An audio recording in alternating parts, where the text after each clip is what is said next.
I'm Sheila Weber, Executive Director of National Marriage Week USA.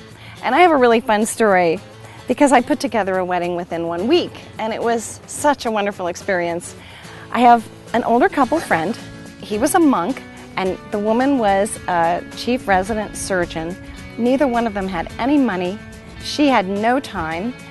And they said, well, we're going to show up next Saturday at our little chapel and have this pastor marry us with 2 people watching. I said, oh, no, a marriage is about people observing it. It's a public affirmation of your commitment. So I got on the phone and I called 60 of our mutual friends. I said, hey, everybody show up next week, bring a side dish, bring a bottle of wine, a bottle of champagne, and show up at this chapel. The church let us use this beautiful room, and I hired white helium balloons and candles and white tablecloths, and I cooked 4 kinds of meat, and I ordered a sheet cake, and all our friends bought the rest of the meal, and it was beautiful. We set up some music in the corner, and this couple has now been married for 20 years, and they say that was exactly what they needed. They needed their friends to come around them. The dinner was a wonderful time of love and fellowship and affirmation of their union.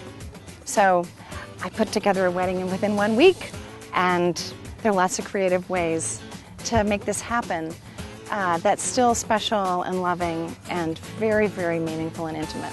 So I have a fun story about my cousin who got married on their farm in North Carolina, and the bride and the groom simply went out under a beautiful tree, and all the family gathered around, actually just stood there, no chairs, and then we had a North Carolina pig roast and barbecue outdoors all day. It was a complete blast. We didn't even need a rehearsal dinner because the bride just simply walked out of her farmhouse and met the groom under the tree.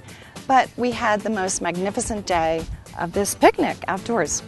You know, sometimes a family has resources to give a lovely wedding for their daughter, but that isn't always the case.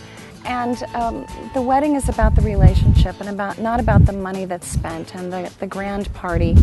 And so we want to encourage people to think differently than Hollywood is usually telling us, and to know that there are alternative ways to have beautiful celebrations, and it's really about bringing the people you love together.